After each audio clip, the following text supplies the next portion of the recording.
Nesse ano aí que vem terminando, 2014, tem se falado muito de um evento que ocorreu há 50 anos atrás aqui no Brasil, que foi o golpe militar de 1964. A gente está podendo acompanhar isso pela imprensa, nas universidades, atividades que a sociedade civil vem realizando, justamente para denunciar o caráter elitista daquele golpe. Depois, um presidente eleito e instaurou depois uma ditadura que ia durar mais de 20 anos. Agora, o que é pouco citado ainda pela imprensa, pela sociedade, enfim, pouco conhecido, é o papel que Petrópolis desempenhou nesse momento, nessa articulação que levou o presidente a ser deposto pelos militares.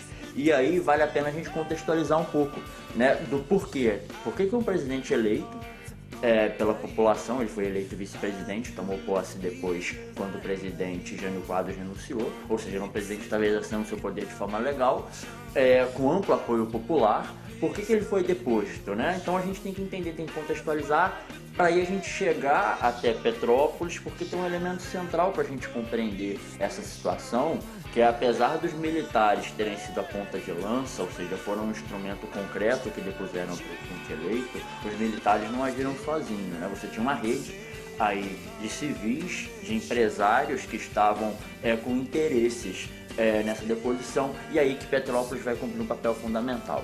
Então vamos relembrar um pouco a situação, a conjuntura de 1964, que a gente pôde observar se desenvolvendo, se desenrolando na conspiração e depois no golpe. Vamos lá. Qual é o significado do João Goulart na presidência da República no Brasil?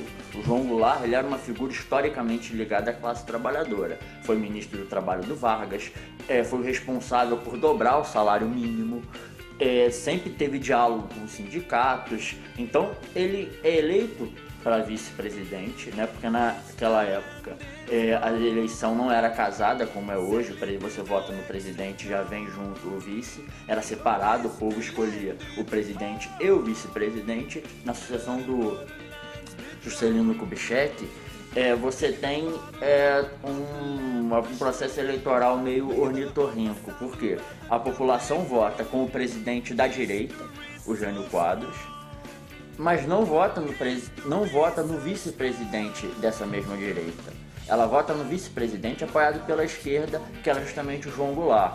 O candidato presidente da esquerda era o Marechal Lott, que era uma figura que teve um papel importante na defesa da democracia brasileira, mas ele não tinha muito contato com a população. E o Jânio Quadros era uma pessoa assim que conseguia enganar bem as massas. Então a população votou num projeto de esquerda para vice e num projeto de direita para presidência. Obviamente isso gerou uma série de problemas.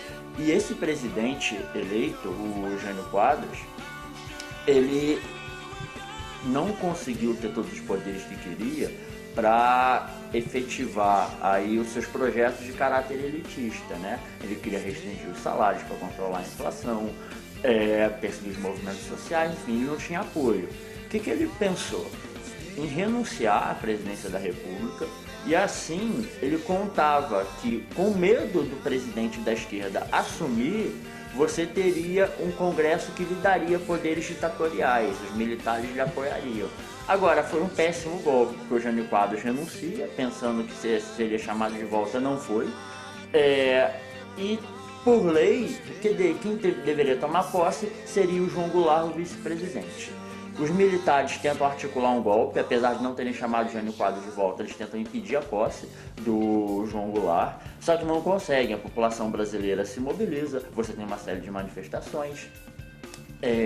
No Rio Grande do Sul, por exemplo, o governador da época, Daniel Brizola, vai distribuir armas para a população para defender a Constituição se fosse necessário. Então, eles não têm esse respaldo popular para conseguir impedir a posse do presidente João Goulart.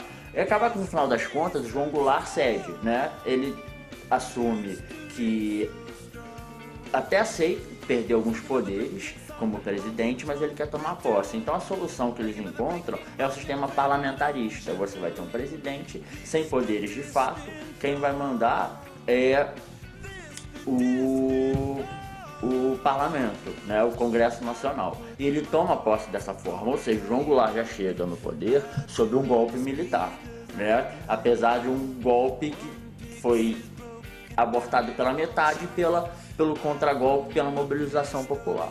Agora, o sistema parlamentarista não interessava a ninguém. O parlamento não conseguia fazer o Brasil desenvolver, o presidente não tinha poderes de fato para tomar pulso da situação, e um ano depois, mais ou menos, um plebiscito popular, a partir da pressão dos sindicatos, etc., é realizado e ampla parcela da população brasileira decide voltar ao sistema presidencialista, igual ao que nós temos hoje, com poderes efetivos aí para o João Goulart desenvolver seu mandato.